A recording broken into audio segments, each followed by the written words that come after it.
Hello दोस्तों, universe of art में आपका बहुत बहुत स्वागत है।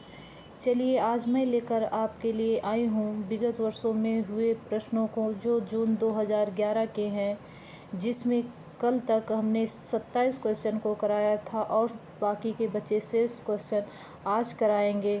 तो जल्द से जल्द मेरे इस चैनल को आप लोग सेशन को शेयर करिए, लाइक एंड कमेंट करिए, जिससे कि ज़्यादा से ज़्यादा लोग इससे जुड़ सकें और लाभ उठा सकें। तो चलिए देखते हैं, हम इस सेशन का पहला क्वेश्चन शुरू करते हैं। कल तक हमारा क्वेश्चन हुआ था 27, आज हम लोग 28 क्वेश्चन से स्टार्ट करेंगे। तो चलिए देखते हैं पहला क्वेश्चन इसका, यानी कि 28वां क्वेश्चन क्या है। विश्व भर में कार्य से कंप्यूटर तक और इससे के माध्य की तमाम वस्तुओं की बिक्री पर ख्याति प्राप्त व्यक्ति उपभोक्ताओं को प्रभावित करते हैं। पहला कथन क्या है, विश्व भर में कार्य से कंप्यूटर तक और इसके माध्य की तमाम वस्तुओं की बिक्री पर ख्याति प्राप्त व्यक्ति उपभोक्ताओं को प्रभावित करते हैं। दूसरा कथन क्या है भाई, देखिए, क्योंकि वे लोग उनकी लोकप्रियता का लाभ नहीं उठाते, उन्हें देवता से एक कदम नीचे समझा जाता है। इसमें पहला ऑप्शन है ए और आर दोनों सही है, ए गलत और आर सही है। तीसरा है ए सही और आर आंशिक सही है। चौथा है ए और आर दोनों गलत हैं। तो इसमें दोस्तों देखेंगे कौन सा ऑप्शन हमारा सही होगा, कौन सा ऑप्शन लगाएंगे आप लोग। इसमें हमारा फर्स्ट ऑप्शन सही होगा। कौन सा होगा, क्योंकि हमारा कथन और कारण दोनों क्या हैं, दोनों ही सही हैं। क्या है दोस्तों, हमारा कथन और कारण जो है वो दोनों ही सही है। तो इसमें कौन सा ऑप्शन सही होगा, पहला ऑप्शन। सेकंड क्वेश्चन देखते हैं, यानी कि 29 क्वेश्चन देखते हैं। पहला कथन क्या है इसमें, राम किंकर वैज का कार्य समकालीन भारतीय मूर्तिकला के इतिहास में नया मोड़ लाया है। उसके बाद कारण क्या है इसका, क्योंकि उनका कार्य मौलिक एवं नवीन था और अतीत से नहीं बंधा था। तो इसमें क्या होगा ऑप्शन, पहला ऑप्शन है ए और आर दोनों गलत हैं। दूसरा है ए गलत है और आर सही है। तीसरा है ए और आर दोनों सही हैं। चौथा है ए और आर दोनों गलत है, यानी कि ए सही है और आर गलत है। तो इसमें कौन सा ऑप्शन आप लोग लगाएंगे, यानी राम किंकर बैच का पहला अमूर्त चित्र जो था उसका नाम क्या है, पता है आप लोगों को। पहला अमूर्त चित्र कौन था, पहला अमूर्त चित्र कौन था, लैंप स्टैंड। कौन था, लैंप स्टैंड। और राम किंकर बैज प्रथम आधुनिक चित्रकार के रूप में जाने जाते हैं, प्रथम आधुनिक चित्रकार के रूप में प्रसिद्ध भी हैं। राम किंकर बैज क्या है, प्रथम आधुनिक चित्रकार के रूप में प्रसिद्ध भी हैं। तो इनका कौन सा कथन सही होगा, बताइए आप लोग, कौन सा इनका कथन सही होगा भाई। क्वेश्चन नंबर कौन सा है, क्वेश्चन नंबर 29। तो इसमें ए और सी, ए और सी क्या होगा, दोनों ही सही होगा, अर्थात कौन सा नंबर है, सी ऑप्शन। इसमें कौन सा सही होगा, सी ऑप्शन सही होगा। उसके बाद चलिए देखते हैं नेक्स्ट क्वेश्चन पे। नेक्स्ट क्वेश्चन कौन सा हमारा 30 क्वेश्चन है। नेक्स्ट क्वेश्चन कौन सा है, 30 है। 30 में क्या कहा जा रहा है, कला के विकास में विज्ञान नियंत्रणकारी कारक बन गया है। उसके बाद कथन क्या है, कारण क्या है हमारा, क्योंकि उसने अद्भुत खोजों और उत्तेजक अन्वेषणों को संभव बना दिया है। तो इसमें कथन और कारण क्या होंगे, पहला ऑप्शन है हमारा ए और आर दोनों गलत हैं। दूसरा है ए गलत और आर सही है। तीसरा है ए सही है और आर गलत है। चौथा है ए और आर दोनों सही हैं। तो इसमें आप लोग कौन सा ऑप्शन लगाएंगे भाई, इसमें कौन सा ऑप्शन लगाएंगे दोस्तों, कौन सा ऑप्शन सही होगा, ऑप्शन नंबर डी। कौन सा सही होगा, ऑप्शन नंबर डी, यानी कथन और कारण क्या हैं, दोनों ही आपके सही हैं, दोनों ही आपके राइट हैं। और चलिए आगे देखते हैं, आगे देखते हैं नेक्स्ट क्वेश्चन क्या है हमारा, प्लीज़ 1 मिनट। नेक्स्ट क्वेश्चन क्या है, 31 क्वेश्चन क्या कह रहा है, पहले आप लोग कथन देखिए। वैश्वीकरण के कारण भारतीय कला को लोकप्रियता मिली है और इससे भारतीय कला वैश्विक बाजार में बुलंदी पर है। कथन क्या है? वैश्वीकरण के कारण भारतीय कला को लोकप्रियता मिली है और इससे भारतीय कला वैश्विक बाजार में बुलंदी पर है। अब कारण क्या है देखिए, क्योंकि भारतीय कलाकार बाजार मांग से अवगत हैं और वे अंतर्राष्ट्रीय क्रेताओं की पसंद के अनुसार कलाकृतियों का सृजन कर रहे हैं। पहला ऑप्शन देखिए, इसमें क्या है? ए और आर दोनों गलत हैं। दूसरा क्या है? ए गलत है और आर सही है। तीसरा क्या है? ए सही है और आर गलत है। चौथा क्या है? ए और आर दोनों सही है। तो कौन सा ऑप्शन सही करेंगे आप? कौन सा ऑप्शन सही होगा दोस्तों? बताइए, इसमें कौन सा ऑप्शन सही होगा? ए और आर दोनों सही है। कौन सा सही है? ए और आर दोनों सही है, अर्थात कथन भी सही है और उसका कारण भी सही है। चलिए देखते हैं नेक्स्ट क्वेश्चन को। नेक्स्ट क्वेश्चन क्या है हमारा? 32 नंबर।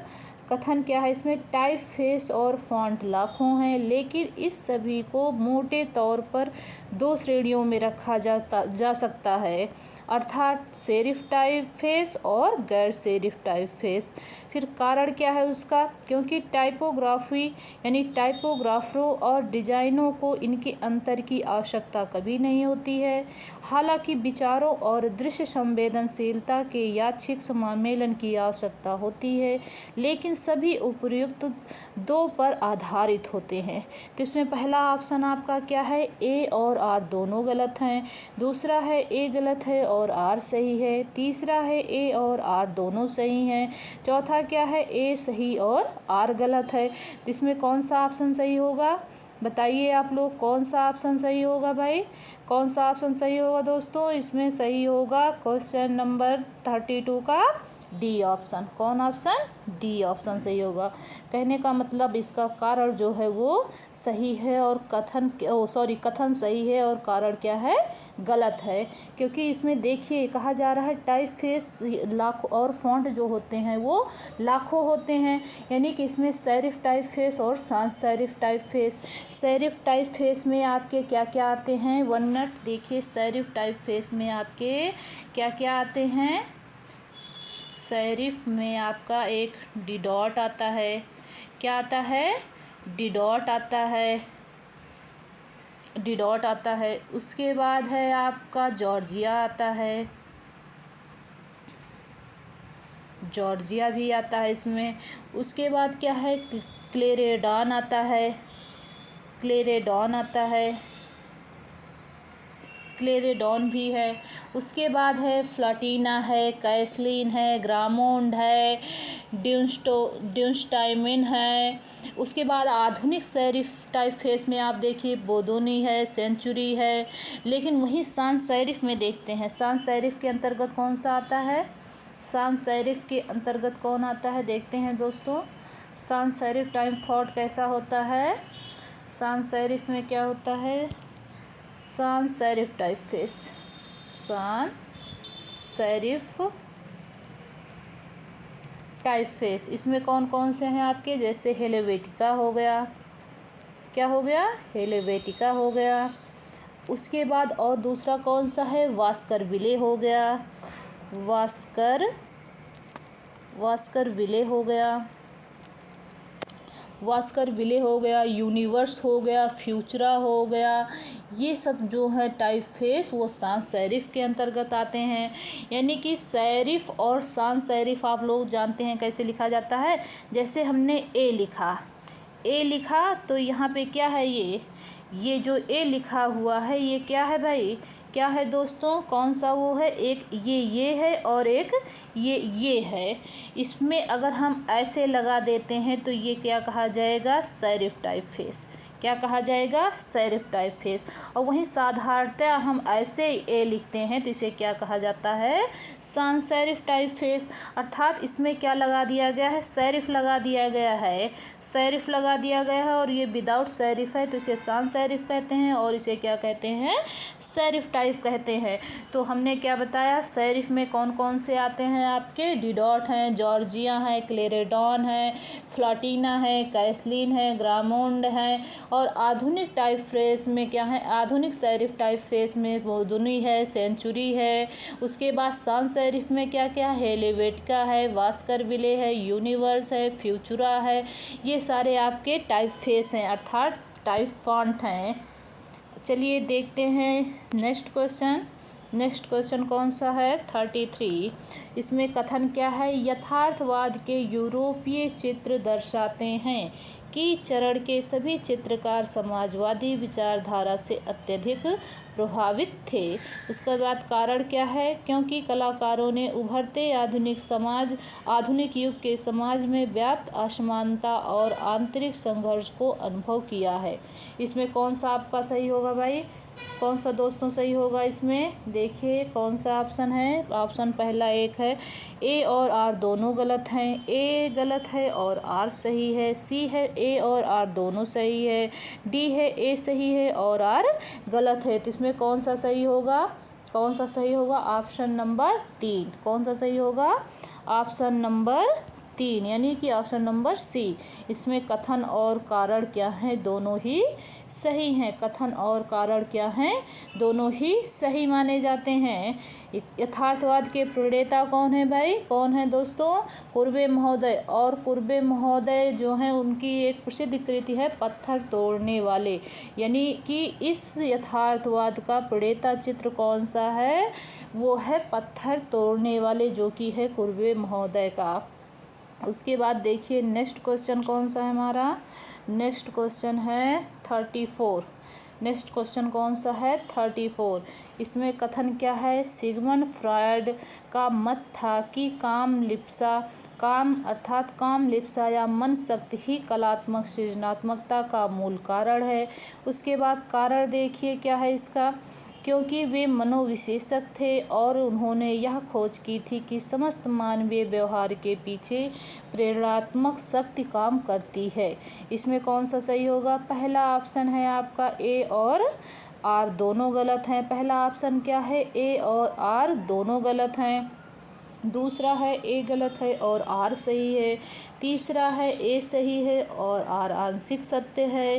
डी है आपका ए सही है, आर गलत है। तो दोस्तों आप कौन सा ऑप्शन सही करेंगे, कौन सा ऑप्शन सही करेंगे? Option number C. कौन सा ऑप्शन? ऑप्शन नंबर सी, यानी कि ए सही है और आर जो है वो आंशिक रूप से सही है। ए सही है, आर जो है वो आंशिक रूप से सही है। क्या है? आंशिक रूप से सही है। क्योंकि सिगमंड फ्रॉयड का एक कथन है क्या, कला दमित वासनाओं का उभरा हुआ रूप है। सिगमंड फ्रॉयड जो थे उनका कथन है क्या, कला दमित वासनाओं का उभरा हुआ रूप है। चलिए देखते हैं नेक्स्ट क्वेश्चन। नेक्स्ट क्वेश्चन क्या है, कथन क्या है हमारा, मुगल मकबरों में चार बाग अवधारणा को अपनाया गया था। कारण क्या है इसका, क्योंकि इस्लामिक परंपरा के अनुसार चार बाग की योजना स्वर्ग की धारणा के आधार पर बनाई गई थी और मुगल लोग बागों से प्रेम करते थे। पहला ऑप्शन देखिए इसमें क्या है, ए और आर दोनों गलत हैं। दूसरा है ए गलत है और आर सही है। तीसरा है ए और आर दोनों सही हैं। चौथा है ए सही और आर गलत है। तो इसमें कौन सा ऑप्शन सही करेंगे दोस्तों, कौन सा ऑप्शन सही होगा बताइए आप लोग, कौन सा ऑप्शन सही होगा? Option number C. Option number C, A और सी दोनों सही हैं। अब यहीं पे बताइए आप लोग, चार बाग पद्धति जो थी उसकी शुरुआत किसने की थी? चार बाग पद्धति जो है उसकी स्टार्टिंग किसने की थी? तो चार बाग पद्धति की स्टार्टिंग किसने की थी? बाबर ने की थी। किसने की थी? बाबर ने की थी। आपका हुमायूं का मकबरा जो है वो भी चार बाग पद्धति पर ही बनाया गया है। हुमायूं का मकबरा जो है वो भी चार बाग पद्धति पर ही निर्मित किया गया है अर्थात बनाया गया है। उसके बाद नेक्स्ट क्वेश्चन देखते हैं दोस्तों। नेक्स्ट क्वेश्चन क्या है हमारा, 36 नंबर। बुद्ध के जीवन की मुख्य घटनाओं से जुड़े स्थानों के सही अनुक्रम का चयन कीजिए। पहला ऑप्शन मतलब ए ऑप्शन क्या है, कुशीनगर, फिर लुम्बिनी, सारनाथ, बोधगया। फिर बी ऑप्शन देखिए, बोधगया, सारनाथ, लुम्बिनी, कुशीनगर। फिर सी देखिए, कुशीनगर, बोधगया, सारनाथ, लुम्बिनी। फिर नेक्स्ट देखिए, लुम्बिनी, बोधगया, सारनाथ और कुशीनगर। इसमें पूछा जा रहा है कि बुद्ध के जीवन से संबंधित जो भी घटनाएं हैं उसे आप क्रम वाइज लगाइए, अर्थात सीरियल वाइज सेट करिए। तो इसमें कौन सा ऑप्शन सही होगा, आप बताइए कौन सा ऑप्शन सही होगा। Option number D. कौन सा ऑप्शन सही होगा, ऑप्शन नंबर डी। तो लुम्बिनी में क्या हुआ था, बुद्ध का जन्म हुआ था। लुम्बिनी में पहले जन्म हुआ, फिर बोधगया में क्या हुआ, ज्ञान प्राप्त हुआ, और उसमें क्या हुआ, सारनाथ में उन्होंने प्रथम उपदेश दिया, और कुशीनगर में क्या हुआ, उनकी मृत्यु हुई, अर्थात महापरिनिर्वाण को वो प्राप्त करते हैं। कहाँ पे, कुशीनगर में। तो ये इनके सीरियल वाइज हैं, यानी कि जन्म हुआ लुम्बिनी में, बोधगया में ज्ञान प्राप्ति, सारनाथ में प्रथम उपदेश, कुशीनगर में क्या हुआ, कुशीनगर में क्या हुआ, कुशीनगर में मृत्यु हुई। चलिए देखते हैं दोस्तों नेक्स्ट क्वेश्चन। नेक्स्ट क्वेश्चन क्या है हमारा, 37 क्वेश्चन। नेक्स्ट क्वेश्चन क्या है, 37 क्वेश्चन।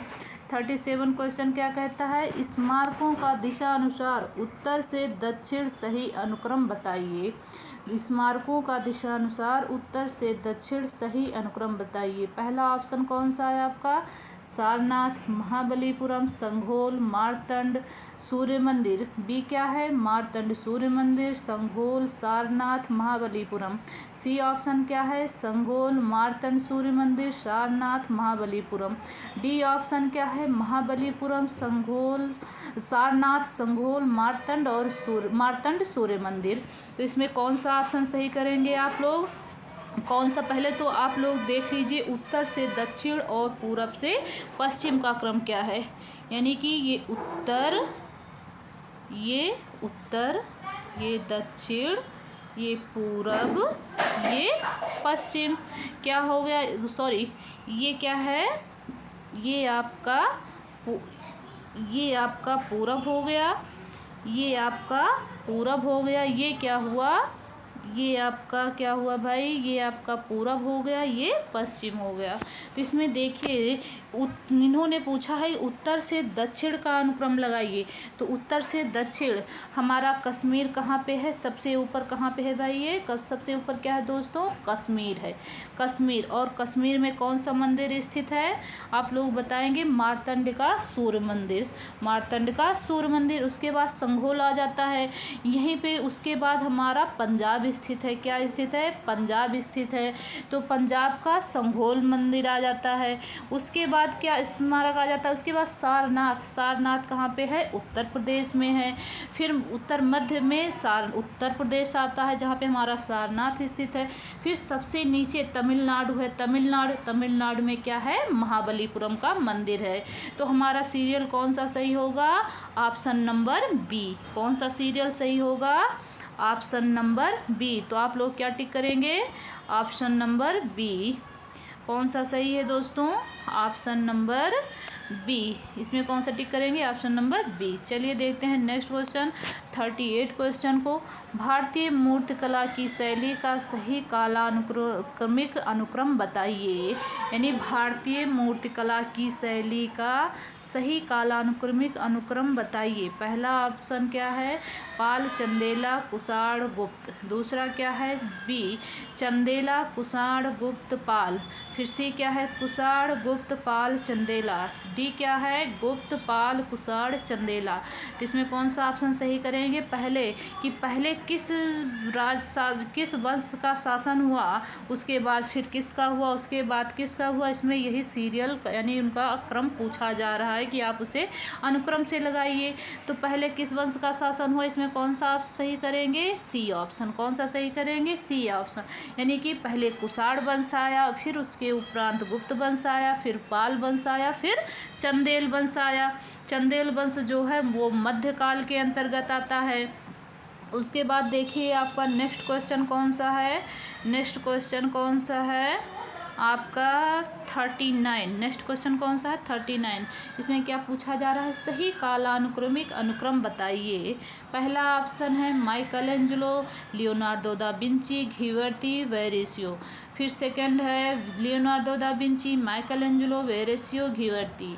सी ऑप्शन है Ghiberti, Leonardo da Vinci, Verrocchio, Michelangelo.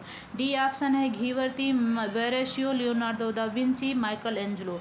तो इसमें कौन सा ऑप्शन सही करेंगे आप लोग? इनका जन्म के अनुसार कालक्रम पूछा जा रहा है कि सबसे पहले किसका जन्म हुआ था, उसके बाद किसका हुआ था, फिर ऐसे करके ये पूछा जा रहा है। तो इसमें क्या लगाएंगे, कौन सा ऑप्शन आपका सही होगा? Option number D. कौन सा ऑप्शन सही होगा? 1 मिनट। कौन सा ऑप्शन सही होगा? Option number D. सबसे पहले किसका जन्म हुआ था? घीवर्ती का हुआ था। किसका हुआ था दोस्तों? घीवर्ती का हुआ था। कब हुआ था घीवर्ती का जन्म? 1378 से 1455 में, 1455 ईस्वी। उसके बाद आप देखिए वेरिसियो, जो कि क्या है, विंची के गुरु कहे जाते हैं, विंची के गुरु माने जाते हैं। उनका जन्म कब हुआ था? 1435। कब हुआ था दोस्तों? 1435 से 1488 ईस्वी। 1435 से 1488 ईस्वी। उसके बाद वहीं पे विंची का जन्म कब हुआ था? 1452। 1452 से 1519 ईस्वी। उसके बाद माइकल एंजेलो हैं आपके। माइकल एंजेलो का जन्म कब हुआ था? 1475 से 1564 ईस्वी। 1475 से 1564 ईस्वी। तो इसमें कौन सा ऑप्शन सही हुआ आपका? ऑप्शन नंबर डी, कि सबसे बड़े घीवर्ती हैं, फिर वेरेशियो हैं, फिर विंची हैं, फिर माइकल एंजेलो हैं।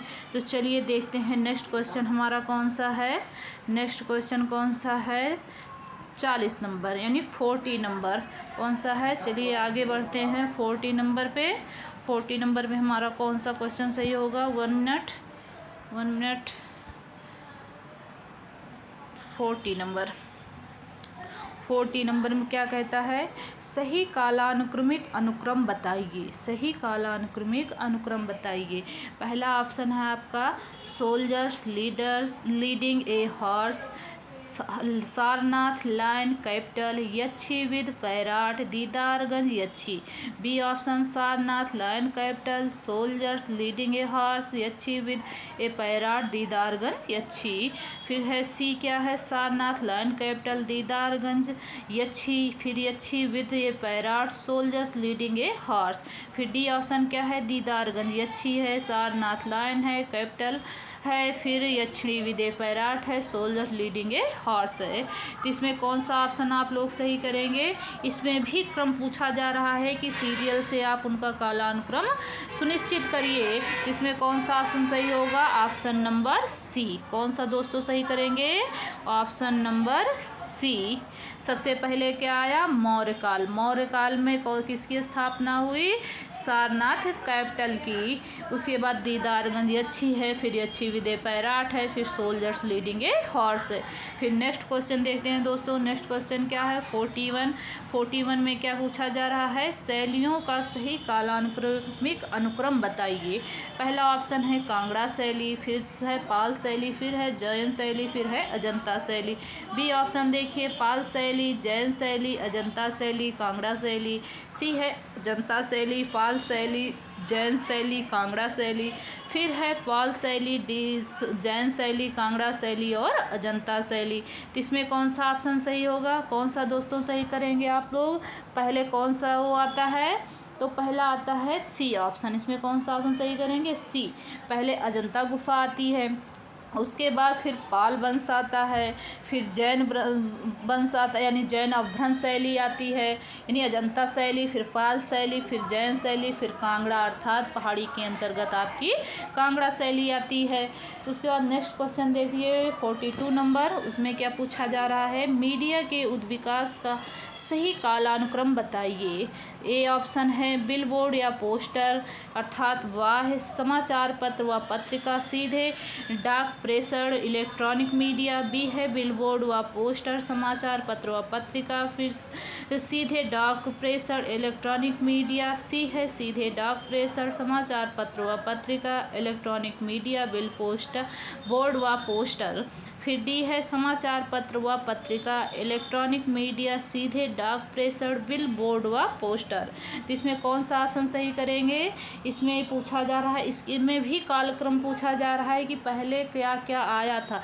तो ये जो बिल बोर्ड है, जैसे आजकल हम लोग क्या लगाते हैं, पोस्टर लगाते हैं, जगह जगह आप लोग देखते होंगे कि पोस्टर लगाया जा रहा है। तो ये बिल बोर्ड का ही एक विकसित रूप है। जो आज आप लोग पोस्टर देखते हैं, ये बिल बोर्ड का ही विकसित रूप है। पहले बिल बोर्ड बनाए जाते थे। तो इनके कहने का तात्पर्य ये है, इस प्रश्न में पूछा जा रहा है कि उद्विकास कैसे हुआ, कैसे इनका विकास क्रम आगे आगे बढ़ता है। तो पहले बिल बोर्ड बनाया गया, उसके बाद फिर समाचार पत्र आता है, वह पत्रिका आती है, फिर सीधे डाक द्वारा प्रेषण किया जाने लगा, डाक द्वारा भेजा जाने लगा, फिर इलेक्ट्रॉनिक मीडिया आई। लास्ट में आपका क्या आया? वो तो आधुनिक युग में इलेक्ट्रॉनिक मीडिया आई। तो इसमें पहला ऑप्शन और बी, ए ऑप्शन और बी ऑप्शन दोनों क्या करते हैं? मैच करते हैं। तो ये इसमें दोनों ऑप्शन सही होंगे, इसीलिए इसको क्या कर दिया जाता है? स्टार कर दिया जाता है। इसको क्या कर दिया जाता है दोस्तों? स्टार कर दिया जाता है। तो ये क्वेश्चन में दोनों ही ऑप्शन आपके सही होंगे। तो इसे बोर्ड ने, इसे यूजीसी नेट ने यानी एनटीए ने इसको अपने पेपर से ही आउट कर दिया था, बाहर कर दिया था। सॉरी। उसके बाद देखिए 43 क्वेश्चन क्या कह रहा है? विज्ञापन एजेंसी की क्रियाकारी इकाइयों का सही अनुक्रम बताइए। ए ऑप्शन है लेखा प्रबंधन, सृजनात्मक, मीडिया, मुद्रण व उत्पादन। फिर बी है लेखा प्रबंधन, मीडिया, सृजनात्मकता, मुद्रण व उत्पादन। सी है मीडिया, लेखा प्रबंधन, सृजनात्मक, मुद्रण व उत्पादन। डी है लेखा प्रबंधन, सृजनात्मकता, मीडिया, मुद्रण व उत्पादन। तो इसमें कौन सा ऑप्शन आप लोग सही करेंगे? बताइए, इसमें कौन सा ऑप्शन सही करेंगे दोस्तों? इसमें सी ऑप्शन सही होगा। कौन सा सही होगा? सी सही होगा। यानी कि किसी भी चीज़ को, यानी विज्ञापन को निकालने के लिए उसकी एक पूरी टीम होती है, उसके अंतर्गत ही इकाइयों को यानी विज्ञापनों को छापा जाता है।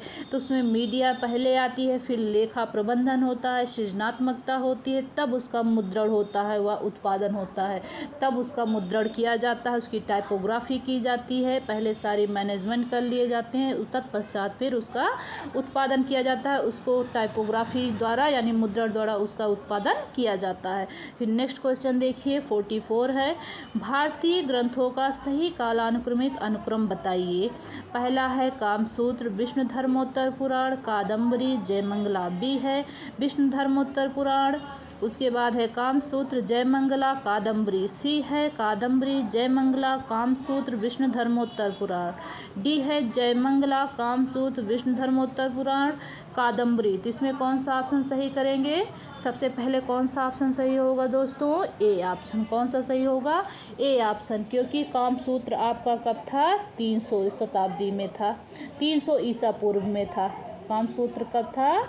300 ईसा पूर्व में इसकी रचना हुई थी, 300 ईसा पूर्व में। उसके बाद आपका आता है विष्णु धर्मोत्तर पुराण। विश्व धर्मोत्तर पुराण की रचना कब हुई थी? 6वीं शताब्दी में हुई थी। कब हुई थी दोस्तों? 6वीं सदी में हुई थी। फिर आपका आता है कादम्बरी आता है। कादम्बरी की रचना कब हुई थी? 7वीं शताब्दी में हुई थी।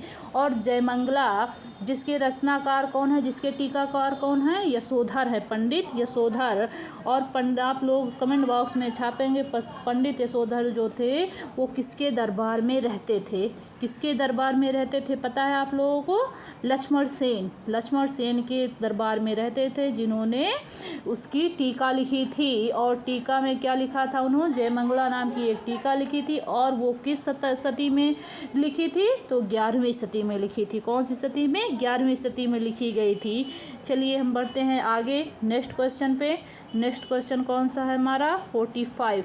कौन सा है? 45। Please 1 minute.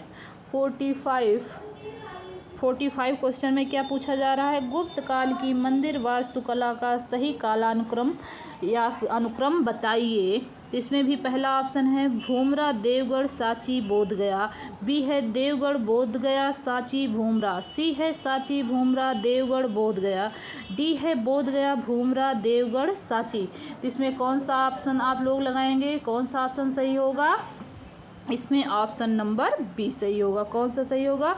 पहले किसकी स्थापना हुई थी, कौन से मंदिर की? देवगढ़ के दशावतार मंदिर की, जो कि उत्तर प्रदेश ललितपुर में स्थापित है। और इसी मंदिर से पहले शिखर का निर्माण प्रारंभ हुआ था, क्योंकि पहले सपाट और ढलवा मंदिर बनाए जाते थे। देवगढ़ के दशावतार मंदिर से ही शिखर का निर्माण प्रारंभ हुआ था। उसके बाद बोध गया है, फिर सांची है, फिर भूमरा है, इत्यादि चीज़ों का निर्माण हुआ था। उसके बाद देखिए आप लोग, नेक्स्ट क्वेश्चन कौन सा है हमारा?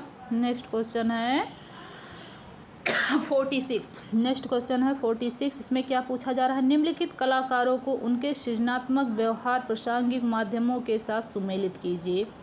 यानी कि एक तरफ चित्रकार दिए हुए हैं और एक तरफ उनके चित्र दिए हुए, इनको उनके माध्यम दिए हुए हैं कि उन्होंने किस माध्यम में कार्य किया था। तो सतीश गुजराल जो हैं वो, उनका क्या माध्यम है बताएंगे आप लोग? सतीश गुजराल का क्या माध्यम है बताइए दोस्तों? सतीश गुजराल का माध्यम क्या है? इसमें है सतीश गुजराल का माध्यम जो है वो जली हुई लकड़ी। लेकिन जली हुई लकड़ी का माध्यम तो जयराम पटेल का है।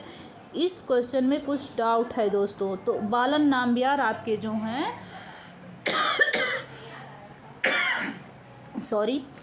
बालन नाम्बियार जो हैं उनका माध्यम क्या होगा? स्टेंसिल पत्थर। कौन सा होगा? स्टेंसिल पत्थर। स्टेंसिल पत्थर होगा। उसके बाद आपके कौन है? नागजी पटेल का क्या होगा? पत्थर होगा। फिर उसके बाद है विवान सुंदरम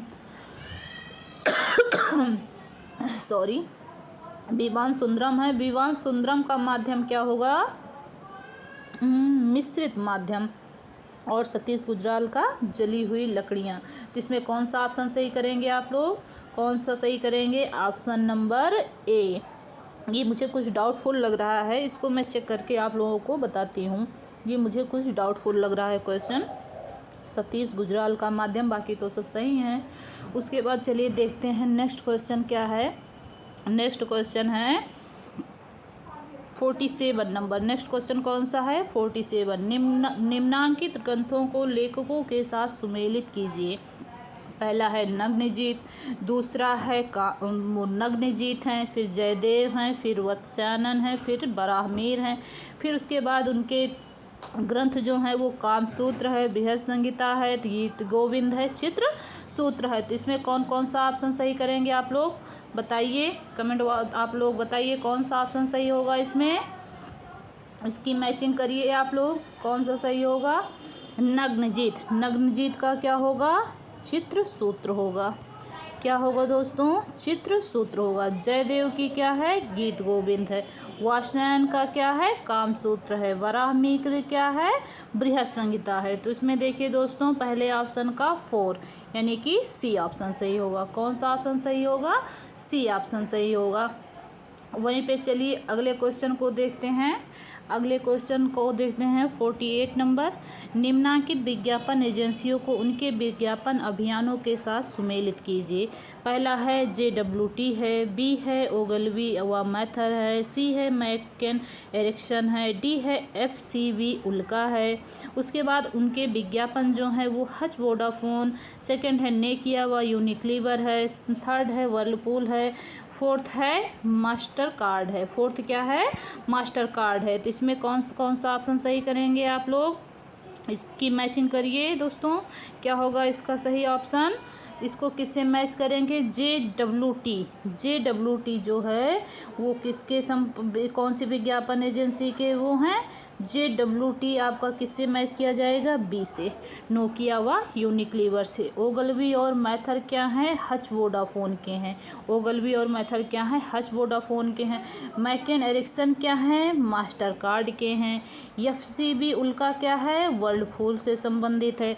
तो इसका मिलान क्या हो गया? कौन सा मिलान सही होगा? सेकेंड नंबर, अर्थात बी ऑप्शन सही होगा। उसके बाद देखते हैं नेक्स्ट क्वेश्चन कौन सा है दोस्तों। नेक्स्ट क्वेश्चन है निम्नांकित सामग्रियों को प्रिंट बनाने के माध्यमों के साथ सुमेलित करिए। पहला ऑप्शन है लिथोग्राफी है, मुद्रण है, फिर दूसरा है एचिंग है, फिर सेरीग्राफी है, फिर वुडकट है। फिर आप दूसरे तरफ देखिए आप क्या है, किससे मेल करना है इसको, नाइट्रिक अम्ल है, आर्क लेप है, ब्यूरिन है, चूना पत्थर है। तो इसको आप लोग मेल करिए। इसका लिथोग्राफी किस पे की जाती है दोस्तों, लिथोग्राफी किस पे की जाती है, शिला मुद्रण है ना, तो ये क्या होगा, चूना पत्थर से होगा। क्या होगा इसका ऑप्शन, चूना पत्थर। उसके बाद एचिंग जो है, एचिंग किससे की जाती है, उसमें नाइट्रिक अम्ल आपका सही होगा। यानी उसके बाद सेरीग्राफी, सेरीग्राफी में क्या होगा दोस्तों, सेरीग्राफी में बताइए आर्क लेप का प्रयोग होता है। वुडकट किससे की जाती है, ब्यूरिन से की जाती है। यानी वुडकट किससे की जाती है, ब्यूरिन से की जाती है। तो इसमें कौन सा ऑप्शन सही होगा आपका, डी ऑप्शन। कौन सा ऑप्शन सही होगा, डी ऑप्शन। चलिए नेक्स्ट क्वेश्चन देखते हैं। इस सेशन का लास्ट क्वेश्चन है 50। कलाकृतियों को उनके संबंधित संग्रहालयों के साथ सुमेलित कीजिए। पहला है मोनालिसा, दूसरा है लायन कैपिटल जिसे हम कहते हैं राष्ट्रीय चिन्ह, फिर सी है दीदारगंज अच्छी, ये स्टैचू ऑफ कनिष्क डी है। फिर है पुरातात्विक संग्रहालय सारनाथ, पटना संग्रहालय, लुब्र संग्रहालय पेरिस, पुरातात्विक संग्रहालय मथुरा। जिसमें आप कैसे मैच करेंगे, मोनालिसा कहाँ पे संग्रहित है आपका, मोनालिसा लुब्र संग्रहालय पेरिस में संग्रहित है। वहीं पर आपका लायन कैपिटल कहाँ पे है भाई, लायन कैपिटल कहाँ है दोस्तों, वो सारनाथ में है। फिर दीदारगंज अच्छी कहाँ पे है आपकी, पटना संग्रहालय में है। स्टैचू ऑफ कनिष्क जो है, कनिष्क की पाषाण मूर्ति कहाँ पे है, मथुरा संग्रहालय में है। तो इसमें कौन सा ऑप्शन सही करेंगे दोस्तों, ए ऑप्शन। कौन सा ऑप्शन सही होगा, ए ऑप्शन। तो चलिए हमारा 50 क्वेश्चनों की ये सीरीज़ जो थी उसमें से कल कुछ क्वेश्चन यानी 27 क्वेश्चन हमने कल सॉल्व कराए थे और बाकी के बचे जो शेष क्वेश्चन थे वो आज कंप्लीट होते हैं। तो हमारा सेशन ये यहीं पे कंप्लीट होता है। अगर आप लोगों को मेरा ये सेशन पसंद आया हो तो please like share and subscribe करिए। और मैं अगर आप लोगों का साथ मुझे सहयोग ऐसे ही मिलता रहा तो मैं आगे और भी अच्छा करने का प्रयास करूंगी और अच्छे अच्छे क्वेश्चन लाने का प्रयास करूंगी जो कि आपके आने वाले आगामी परीक्षाओं के लिए बहुत ही हेल्पफुल होने वाले हैं। तो प्लीज़ जल्द से जल्द मेरे इस चैनल को शेयर करिए, लाइक एंड कमेंट करिए। Thank you all of you.